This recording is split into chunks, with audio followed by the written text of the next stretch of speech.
Bismillahirrahmanirrahim. Assalamualaikum warahmatullahi wabarakatuh. Apa kabar anak-anak? Sehat? Alhamdulillah. Sebelum itu, ibu akan absen kalian satu-satu ya. Aldo, Aziz, Mutia, Bunga, Lestari, Arif, Nurul, Zain. Alhamdulillah semuanya masuk semua ya. Agar proses belajar mengajar kita menjadi berkah, ibu minta ketua kelas untuk memimpin doa. Silahkan ketua kelas memimpin doa. Amin. Nah, ada yang ingat nggak tugas yang ibu berikan kemarin? Nanti tugas rumahnya taruh di sini ya. Siapa di sini yang nggak ngerjain? Nggak boleh gitu, harus ngerjain. Nanti yang udah ngerjain tugasnya taruh sini ya, taruh di samping meja ibu. Nah, di sini kira-kira kita akan mempelajari apa ya? Ada yang tahu? Sekarang kita akan mempelajari mengenai keadaan masyarakat kota Yatsrib sebelum hijrah Nabi Muhammad Sallallahu Alaihi Wasallam. Ada yang tahu gimana ceritanya? Di sini kita akan mempelajari bagaimana sih keadaan masyarakat kota Yatsrib, baik itu dari segi agama, kepercayaan mereka, keadaan perekonomian mereka, bahkan keadaan sosial budaya mereka. Sebelum itu, ibu akan menampilkan video yang kalian akan simak baik-baik ya. Silahkan disimak videonya. Sejarah kebudayaan Islam materi masyarakat Yatsrib sebelum hijrah Nabi Muhammad SAW. Mari kita simak materi berikut. Materi yang pertama, wilayah kota Yatsrib. Yatsrib merupakan nama terdahulu dari kota Madinah. Wilayah Yatsrib dikelilingi gunung berapi yang subur tanahnya. Karena berada di daerah yang subur, kota Yatsrib menjadi pusat pertanian dan jalur perdagangan yang ramai. Kota Yatsrib sebagai pusat pertanian memiliki hasil pertanian paling banyak, yaitu kurma dan anggur. Masyarakatnya juga berternak seperti unta, sapi, kambing, dan kuda. Selain itu, mereka juga berdagang. Mata uang yang digunakan di Yatsrib adalah dirham dan dinar. Namun ada kalanya mereka berdagang dan melakukan jual beli dengan cara tukar-menukar barang atau barter. Kepercayaan masyarakat Yatsrib sebelum hijrah Nabi Muhammad. Penduduk Yatsrib sebagian besar merupakan pendatang. Sebelum peristiwa hijrah, terdapat 3 suku besar yang mendiami kota Yatsrib dari kaum Yahudi, di antara Bani Hainuha, Bani Nadir, dan Bani Quraisyah. Selain suku Yahudi, terdapat pula suku dari bangsa Arab yang menetap di sana, di antaranya yaitu suku Aus dan Khazraj. Mereka beribadah dengan cara menyembah berhala. Pada awalnya, suku-suku di Yatsrib hidup dengan rukun, damai, dan penuh rasa kasih sayang. Mereka juga memiliki sifat-sifat terpuji seperti sifat pemberani, dermawan, setia, rela berjuang, sabar, dan jujur. Selain itu, mereka juga senang menerima tamu. Namun di kemudian hari mulai timbul saling curiga dan saling ancam. Perselisihan terjadi antara 2 suku besar dan bangsa Arab, yaitu suku Aus dan Khazraj. Mereka diadu domba oleh suku Yahudi, sehingga kehidupan masyarakat yang terdiri dari berbagai kabilah di Yatsrib sulit untuk menjalin persatuan di bawah satu pemerintahan yang sama. Penyebab utama dari perselisihan yang dialami masyarakat di Yatsrib adalah masalah ekonomi. Kadang mereka juga sering memperebutkan daerah yang subur dan kekuasaan. Namun suku Aus dan Khazraj tersebut dapat bersatu ketika melawan Yahudi yang sudah mengadu domba mereka. Nah, lalu bagaimana keadaan sosial masyarakat Yatsrib sebelum hijrah Nabi Muhammad? Berikut adalah suku-suku yang berada di Yatsrib, yaitu sebagai berikut. Yang pertama, suku Aus dan Khazraj. Suku Aus dan Khazraj berasal dari salah satu suku besar di Yaman, yaitu suku Az. Keturunannya terpecah menjadi 2 kelompok yang saling bermusuhan dan berperang. Perang saudara antara suku Aus dan suku Khazraj berlangsung lebih dari 120 tahun. Kedua kelompok memiliki daerah kekuasaan sendiri di kota Madinah. Suku Aus dan Khazraj adalah bangsa Arab pendatang yang berasal dari Yaman. Mereka datang ke Yatsrib diperkirakan terjadi pada tahun 300 Masehi secara bergelombang. Kedatangan ke Yatsrib disebabkan bencana alam berupa banjir besar, karena hancurnya bendungan Ma'arif yang dibangun oleh Ratu Balqis dari kerajaan Sabah. Selain bencana alam, kedatangan dua suku tersebut karena adanya perselisihan di negara asal mereka. Suku Yahudi. Bangsa Yahudi dan bangsa Arab merupakan bangsa pendatang di kota Yathrib. Bangsa Yahudi datang ke Yathrib karena terjadinya penjajahan bangsa Romawi yang ingin membunuh dan menghancurkan mereka. Karena bangsa Yahudi dianggap sebagai pemberontak. Sebagian besar kaum Yahudi datang ke Yathrib diperkirakan pada abad ke-1 dan 2. Bani Nadir menetap di Aliyah yang berada di lembah Bahtah dan berjarak 2 atau 3 mil dari kota Yathrib. Daerah tersebut banyak tumbuh pohon kurma dan tanaman lainnya. Bani Quraisyah mendiami wilayah Masur yang terletak beberapa mil di selatan Madinah. Sedangkan Bani Hainuha tinggal di dalam kota Yathrib. Walaupun mereka berasal dari suku yang sama, tapi kehidupan mereka tidak harmonis karena saling berselisih dan bertengkar. Keadaan ekonomi dan peradaban masyarakat Yathrib. Kota Yathrib merupakan daerah perkebunan. Penghasil terbesar dari pertanian dan perkebunan ini adalah kurma dan anggur. Kurma merupakan hasil alam yang memberikan banyak manfaat bagi kehidupan mereka, salah satunya sebagai makanan. Bahkan kurma juga bisa menjadi alat untuk tukar-menukar barang. Di kota Yathrib terdapat beberapa pabrik yang sebagian besar dikelola oleh orang-orang Yahudi. Bani Hainuha adalah kabilah Yahudi terkaya di Yathrib. Mereka juga menguasai perekonomian di Yathrib.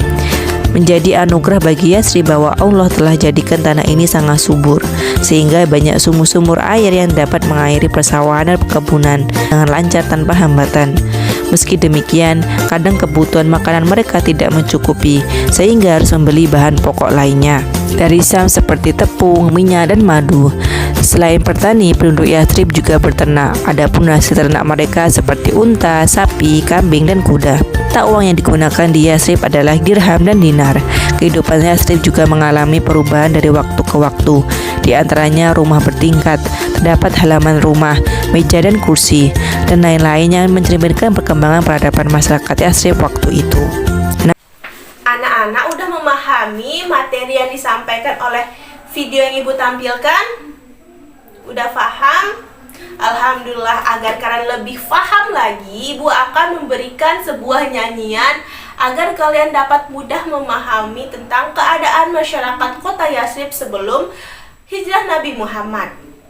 Dengar baik-baik ya, dan simak dan ikuti nyanyian yang Ibu berikan. Silahkan lihat liriknya. Kita mulai ya. 1, 2, 3. Yathrib kota Madinah, subur sekali tanahnya, pusatnya pertanian dan juga perdagangan. Dua suku di sana, perang lama waktunya. Aus, Khazraj, lalu damai akhirnya. 3 suku Yahudi suka mengadu domba, Qainuqa, Quraisyah, juga Nadir sukunya. Rasul hijrah ke Yathrib, damaikan Aus Khazraj. Allah, Allah, Yathrib damai akhirnya. Rasul tiba di Yathrib bulan Rabiul Awal, tanggalnya 16 tahun 1 Hijriyah. Tibanya Rasulullah disambut sukacita. Tola al-badru badru alaina. Yeay. Gimana, bagus gak nyanyiannya? Lebih mudah memahami gak? Lebih mudah hafal gak? Alhamdulillah. Sebelum lanjut, di sini ada yang ingin bertanya? Ya, silahkan Bunga bertanya. Ibu akan menjawab ya pertanyaan Buma. Masyarakat kota Yathrib itu di mana sih? Nah, anak-anak, kota Yathrib itu kota Madinah dulunya. Dulu kota Madinah dinamakan kota Yathrib, namun sekarang dinamakan kota Madinah. Kalian paham kan dengan apa yang Ibu jelaskan dan apa yang Ibu tampilkan di video? Ibu akan mengetes kalian. Kalau tahu angkat tangan ya. Di sini siapa yang tahu agama dan kepercayaan masyarakat kota Yathrib sebelum hijrah Nabi Muhammad? Coba angkat tangan siapa yang tahu? Ya, Agung, silahkan. Bagus. Benar ya, agama dan kepercayaan kota Yatsrib sebelum hijrah Nabi Muhammad yaitu agama Yahudi, dan kepercayaannya percaya kepada roh-roh halus, kepada benda-benda sakral gitu ya. Bagus Agung, silahkan beri tepuk tangan kepada Agung karena telah menjawab benar. Di sini Ibu akan membagi kalian beberapa kelompok ya, dari kelompok 1 sampai kelompok 5. Silahkan ngitung dari kiri 1, 2, 3, 4, 5 dan seterusnya. Yang dapat angka 1 menjadi kelompok 1, yang dapat angka 2 menjadi kelompok 2 dan seterusnya sampai kelompok 5. Silahkan membagi kelompoknya. Udah bagi kelompoknya? Udah. Baiklah, Ibu akan mengasih kalian judul materi satu-satu. Satu kelompok memiliki satu judul materi. Nanti kalian akan diskusikan bersama teman kelompoknya dan memilih 1 atau 2 perwakilan anggota kelompoknya untuk mempresentasikannya di depan. Semoga kita ada waktu ya, agar semuanya dapat maju untuk mempresentasikan hasil diskusinya bersama teman kelompoknya di depan kelas. Alhamdulillah anak-anak, berakhirlah proses belajar mengajar kita hari ini. Sebelum kita tutup, Ibu akan menyimpulkan materi yang telah kita lewati bersama. Yang pertama, apa sih agama dan kepercayaan kota Yatsrib sebelum hijrah Nabi Muhammad? Ada 2 agama. Yang pertama agama Yahudi dan agama Nasrani. Lalu kepercayaannya apa? Kepercayaan masyarakat kota Yatsrib sebelum hijrah Nabi Muhammad yaitu percaya akan benda-benda dan percaya akan kekuatan roh halus, seperti mereka menyembah matahari, menyembah bulan, menyembah bintang, dan lain sebagainya.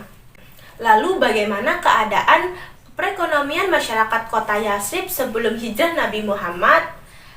Keadaan mata pencaharian masyarakat kota Yatsrib dulunya yaitu beternak dan bercocok tanam. Dengan mereka beternak, dengan mereka bercocok tanam, dan hasilnya itu mereka akan jual ke para pendatang-pendatang dari luar kota Yatsrib. Secara geografis kita tahu bahwa kota Yatsrib ini tempatnya sangat strategis, menjadi jalur perdagangan antar daerah, antar negara, sehingga masyarakat kota Yatsrib ini mata pencahariannya itu sebagai beternak dan bercocok tanam, dan hasilnya itu mereka perdagangkan antar luar negeri gitu kan. Nah, terus bagaimana sih keadaan sosial budaya masyarakat kota Yatsrib? Nah, di masyarakat kota Yatsrib ada 2 suku, yaitu ada suku berasal dari Yahudi dan ada suku berasal dari Arab. Suku yang berasal dari Arab yaitu bernama Aus dan Khazraj, sedangkan suku yang berasal dari Yahudi yaitu bernama Yahudi itu sendiri. Nah, begitulah kesimpulan yang Ibu dapat sampaikan kepada anak-anak semuanya. Semoga kalian dapat memahami dengan apa yang Ibu tampilkan, dengan apa yang Ibu jelaskan, bahkan Ibu menyimpulkan hasil materi tadi. Ibu harap kalian dapat membuka kembali ya, dan menonton kembali video yang Ibu telah sampaikan kepada anak-anak sekalian. Anak-anak, ingat pesan Ibu ya, jangan pernah berhenti belajar karena hidup ini tak pernah berhenti mengajarkan. Baiklah anak-anak, berakhirlah proses belajar mengajar kita hari ini. Semoga kalian dapat memahami dengan apa yang Ibu sampaikan tadi di video dan apa yang Ibu sampaikan dengan lagu yang telah kita nyanyikan bersama tadi. Nah, dan Ibu tetap ingatkan jangan lupa mengerjakan PR-nya. Ibu memberikan PR di buku halaman 47 ya. Silahkan buka bukunya dan ada tugas di sana. Besok minggu depan Ibu akan periksa tugas kalian. Ingat, harus dikerjakan, tidak boleh tidak dikerjakan. Nah, cukup sekian yang dapat Ibu sampaikan. Mohon maaf jika Ibu banyak salah dan salah kata yang dapat menyakiti hati anak-anak. Wabillahi taufiq wal hidayah. Wassalamualaikum warahmatullahi wabarakatuh.